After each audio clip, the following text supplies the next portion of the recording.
following program is intended for mature audiences. A democratic republic of sports. The Sportsocracy with ESPN Asheville hosts Tank Spencer and Jeremy Greene. And welcome back into the Sportsocracy. I'm Tank Spencer. Jeremy Greene is alongside in the Ingalls studio, and it's time for another 2022 Post-Senior Bowl 7-round mock draft featuring the Philadelphia Eagles, who've got a whole lot of draft capital this year, 11 picks, and 3 of them being in the first round of the draft. You want to build around Jalen Hurts? This is a good way to do it with 3 first-round picks. This is the kind of year that you can completely change the fortunes of a franchise. And having a quarterback that is as limited as Jalen Hurts is, I have a path. Not all Eagles fans are going to like it. If you love it, let me know in the comments. If you hate it, let me know in the comments. And if there is a player you would like to know why I didn't draft them to the Philadelphia Eagles or what I think about them, feel free to leave that in the comments as well. Well, with the first of their 3 first-round draft picks, at 15 overall, they take Derek Stingley Jr., the cornerback out of LSU. The hate on this kid has gotten to a dumb point. I started to sour on him, and it's not so much that I soured on him. I just like Ahmad Gardner better. Gardner's my one. Derek Stingley is still a very good corner. The only problem is the best tape I ever saw from him was a freshman. Now, he was the best freshman corner I have ever seen, and it's not all that close. Right. The rest of his tape was good. I just never saw him great again. That being said, the great that I saw is great. Kid can do damn near everything. Biggest flaw is that he hadn't played a lot of zone, and he can be a little timid at times. Other than that, he's a phenomenal cover guy. Just between injuries and inconsistent tape, this is one of those boomer bust picks that you could end up with a top 5 corner in the NFL, or you could end up with a pick where you go, well, that didn't quite go the way we wanted it to. Some mock drafters have him in the middle of the first round now. A lot of them still have him in the top of the first round. Yeah, those are wrong. He's not going to go that high. The one thing I will say, he's a freak of nature. 6'1", 195 pounds. He was on Bruce Feldman's freak list, and he has been legitimately clocked at 4'3". He will be one of the fastest players in the NFL the minute he steps in the league. Yeah. There's a lot of good. There's just some inconsistent tape in the injuries that I think will push him down because corner is the most loaded position in this draft. Philadelphia's got back-to-back picks. They go to number 16 in the first round. And they get David Ajabo, edge rusher out of Michigan. This kid is so raw that it is almost hard to believe that I keep seeing him in the top 10. I also want to state for the record that in high school, his high school had 2 edge rushers. He was one. Odafe Owa was the other. Yikes. How did anybody score points on that team? No clue. Now, it's a kid that didn't pick up football until he was a junior in high school. And the reason he picked it up is because a coach at Rutgers saw him and said, hey, you should play football. In 1 year, 35 scholarship offers, all D1. Yikes. He is unbelievably athletic. 6'5", 250, very long, high-end top speed. He's just super raw. Good thing if you're Philadelphia, they have a great tendency to coach these guys up. I'm looking directly at Josh Sweat. I think this kid can be a high-level pass rusher in the NFL. I just hope whoever takes him sees him as a situational pass rusher in the beginning, develops him as a run block, as a run stopper, because it's not that he's a liability in that now. His technique is just very flawed. Good thing is, he hadn't played that much. How many snaps do you think he played in his college career? No clue. Average game has 60 to 70 snaps. Yeah. Defensively. Yeah. He played 560 in his career. That's dumbfounding. And it was so good that he's going to go in the top 20 picks. And he should. And I think, to me, there are 2 places that he can land that I would be very, very happy with. Baltimore Ravens are one. The other is the Philadelphia Eagles. 11 sacks in this past season with Michigan. He also forced 5 fumbles, which was tied for 3rd in all of D1 college football. So we know this guy can get after the ball. At number 19 in the first round. Only team in the league that I have to do that 3 times. Philadelphia Eagles taking Nicoby Dean, the linebacker out of Georgia. This is what ties the Ajabo pick together, because you put this guy off the ball. Nicoby Dean does not have ideal size. All right, he's 6 foot, 225 pounds, about 4.5 speed. If he was 6'2", 245, he would be a top 10 pick because his motor runs insanely hot. He is a great pass rusher. He's pretty good in coverage. Mm-hmm. I mean, shockingly good in coverage for a guy that's built like this. One knock on him, he could be a better tackler. He tends to he wants to lay you out. This is not one of those, I just got him down. No, he wants to knock your fucking brains out. Right. Craziest stat I've heard through the entire process. Covering receivers, when targeted, the quarterback rating Nicoby Dean allowed on receivers was 30.7. That is, and this is not NFL quarterback rating. This is college quarterback rating where it goes to like 9 jillion. Right. That is insane. I've never seen a linebacker like that. He's a perfect combination to me of Jeremiah Owusu-Koramoah and Devin Lloyd. First one went to Cleveland last year. Second one's in this draft as well. Right. He does the best of what both of them do at the same time. If he was a little taller, he would go higher. The rest of the league's loss is Philadelphia's gain. I love Nicoby Dean. Yeah, at number 19, I feel like that's a steal at that point in the draft, but we shall see. Well, the fear is at the NFL level, he's going to get washed out by big guards and pulls are going to fuck with him. I don't think that's a problem. He just plays so hard, so fast, never gives up. There was a play in the national title game with him and Channing Tindall where Tindall had a blown coverage and he goes over and is just screaming at him on the goal line. And that's where I went, yep, that's one of my favorite players in the NFL. Yep. That's one of my favorite players in this draft, unequivocally. Number 51 overall. In the second round, Philadelphia Eagles, you got them taking Darian Canard out of Kentucky. This is another guy who's listed as a tackle, but you think is going to be a guard? He's a guard, he's a guard, he's a guard, he's a guard, he's a guard. And you saw it at the Senior Bowl. It was very obvious. You lose Brandon Brooks, well, here's a replacement for you. And I don't care if it's Jason Kelsey. I don't care if it's Landon Dickerson. I don't care who the center is. I fully believe Darian Canard can come in and be a high-level guard immediately. Can he play tackle? Yes. That's not his best position. There's no doubt about it. Well, with Philadelphia, you got Mailata on the left side. You got Lane Johnson on the right side. I think we have tackle pretty good. Right. Mailata was the 3rd-rated offensive tackle in the league. Lane Johnson was 10th. The problem was on the interior. You add Darian Canard, I think it opens up a lot of things in the run game, gives Jalen Hurts more opportunities. I think he's a long-time starter in the NFL as a guard. My fear is that somebody poops their pants because there's not that many tackles and drafts him to be a left tackle and he's out of the league in 4 years. Yeah. But as a guard, I love him. If I had a drawback on him, he's a physical freak of nature. He's 6'5", 325. Really just old school kind of offensive lineman that he doesn't just want to block you, he wants to hurt your feelings. And he does a pretty damn good job of it.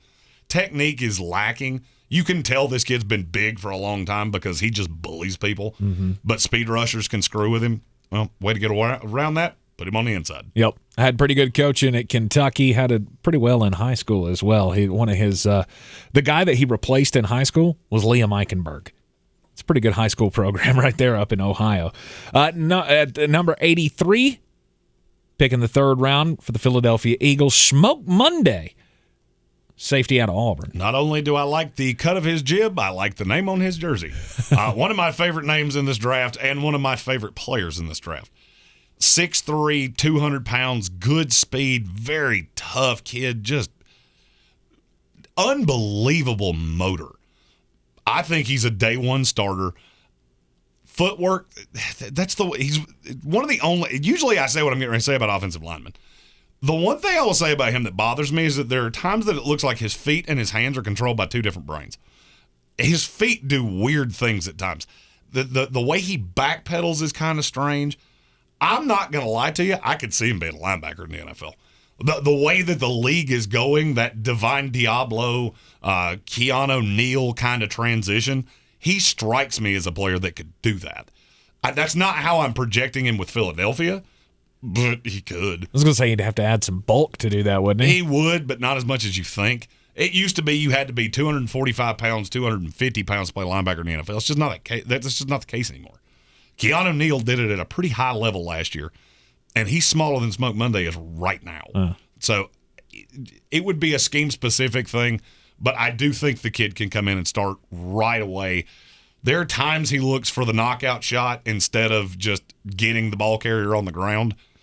I think that came from where he played. You're playing in the SEC. You're playing against high-level NFL caliber talent.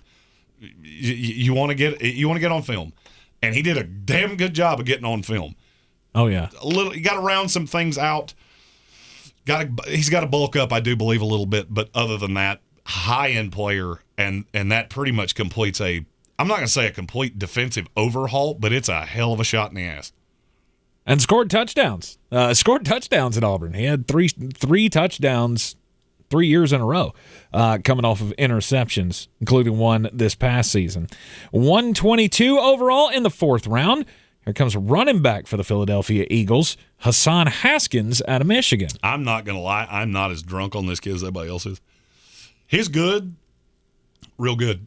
Had a huge game against Ohio State. Yep. But the problem is that he had these huge games, and then he was literally irrelevant. Doesn't provide much in the way of a receiving back. Well, here's the thing. You got Miles Sanders for that. This is the guy, to me, that you can pair with Miles Sanders. If you ask him to be a really good between the tackles runner, especially adding Canard and having this line set up the way it is, I think he can do that off the jump, and this is a great, great selection. Just don't ask him to do too many things. Great running back body, 6'1", 220, good bulk. He's not crazy explosive. He's just I'll give you an example. A guy like a Mike Davis. Okay. You're just built like a brick shithouse. And it doesn't really matter that you're not high and fast. Your bench press numbers are not going to be off the charts. You're just really good at what you do. And that's what he is. He's a bull. He's a bull that needs to run between the guards, 3 yards in a cloud of dust. And in an offense where you have Jalen Hurts as a quarterback, Miles Sanders as the starting running back, and Hassan Haskins, it's very multiple. And this is going to sound weird. I actually think it will help your receiving core because the threat of the run is going to be so daunting. Philadelphia was much better when they could run. Yeah.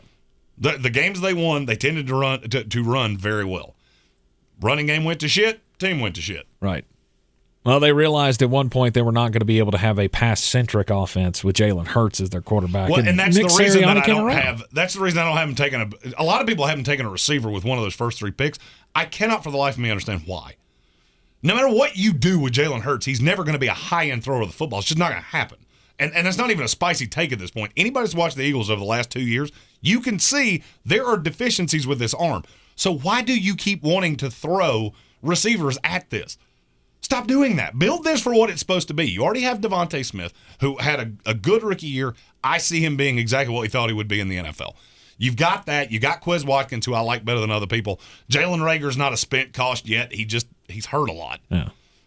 I don't understand the proclivity to want to throw receivers at this team. It's not what you do well. Do what you do well. 3 picks in the 5th round, with the first one at 153. Here's a wide receiver that everybody lost their shit over at the Senior Bowl, Khalil Shakir out of Boise State. And here's why he fits with Philadelphia, because this is a guy that they manufactured the vast majority of his touches.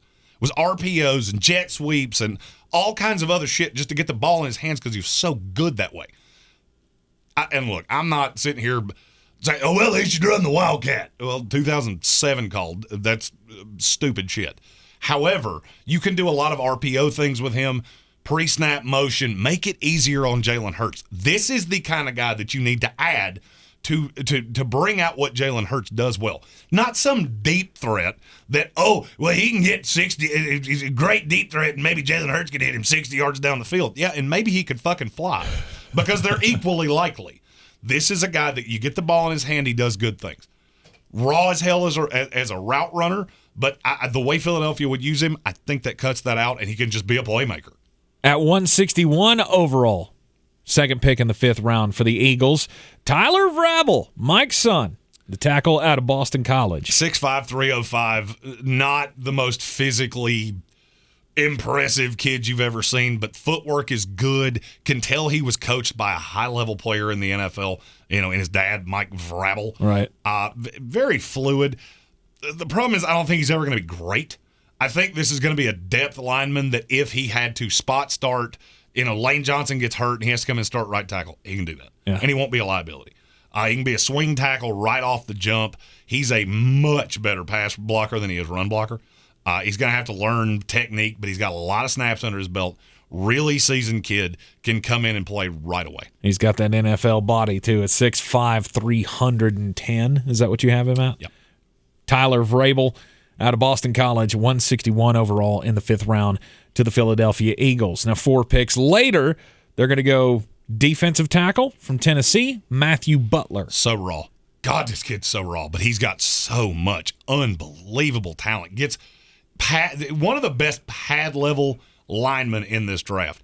And that's with me saying he's raw as hell. 6'4", 300 pounds, really, really strong. Better against the run currently. Not a great pass rusher. Needs to learn the moves. But the raw of him, the body frame, the athletic ability, all those things lend themselves to – I don't know that he got the greatest coaching at Tennessee. You put him into Philadelphia, you just tell him, look, first year, blip year. First year, you just got to learn how to play this position. This is a kid that I think 3 years from now could be a starter in the NFL. In the 6th round at 192 overall, the first of 2 picks in the 6th round for the Philadelphia Eagles, you got him taking Mario Goodrich, cornerback out of Clemson. This is a kid that a lot of other people have higher than I do. I'm not as wild about Mario Goodrich in spite of the fact that he is in a stereotypical corner body. Problem is he doesn't do anything overly well. I think he was a product of what was around him at Clemson. I've had questions about Andrew Booth and the decisions he made. I don't have questions about the decisions that Mario Goodrich made. I've always just thought you were one of those players that was made to look better by what's around you. Now, that being said, that's why I don't have him in the 3rd round like a lot of other people do. Right. You catch him in the 6th round, a 4.45 corner that has a ton of snaps under his belt, needs a lot of work in terms of technique, and you need to tell him to calm the fuck down because he tries to jump every single route. This is a guy that will get double moved to death in the NFL. But having Slay, Stingley, you can be patient with him. Have him, he can contribute immediately on special teams because he is a good tackler for a corner. Will immediately contribute in small ways. More of a project, have to really round him into form. You don't think there will be a team that will take him way higher just because of the measurables? No, I don't.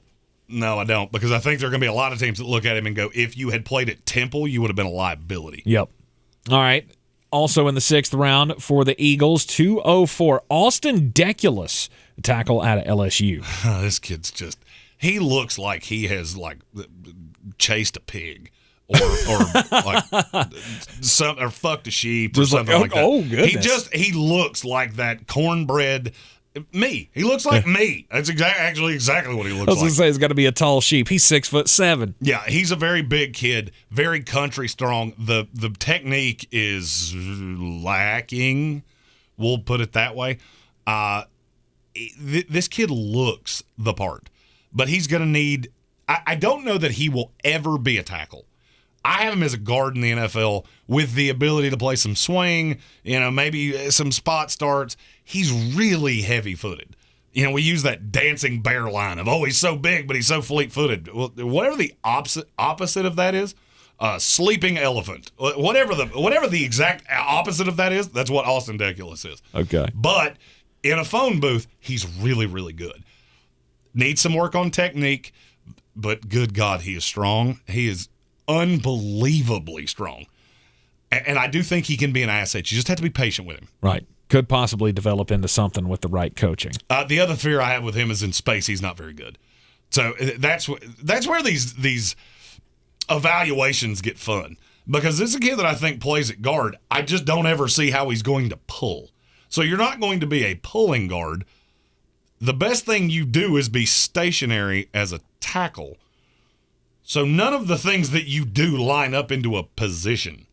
But you get him in Philadelphia. First of all, you shouldn't get him right here because this is a bad offensive line draft, and this kid's way too talented to be where he's sitting right here. Right. That being said, there is a lot of work that needs to come with him. But he would be a great value here at the end of the 6th round. Again, 11 picks in the draft for the Philadelphia Eagles. Time to change some fortunes, and you can do that if you knock out 3 homers in the first round. 2022 post-Senior Bowl 7-round mock draft for the Philadelphia Eagles. We do each and every team. Be sure to subscribe to the channel. Share it out with your friends as well. Even if they're not Eagles fans, we're going to get to their team several times between now and the NFL draft. This is one of my favorite classes that came out of this draft, which is real easy to do when you have 3 first-round picks. But if you agree with the picks, disagree with the picks, you have a different tact that you would like to hear what I think about it, feel free to comment that in the comments of this video. I answer those every single day. If there's a player that we didn't talk about that you would just like to hear my opinion on, I answer those every single day, so comment those out. And thank you for checking out our 2022 post-Senior Bowl 7-round mock draft for the Philadelphia Eagles. I'm Tank Spencer. He's Jeremy Greene, and we will see you next time.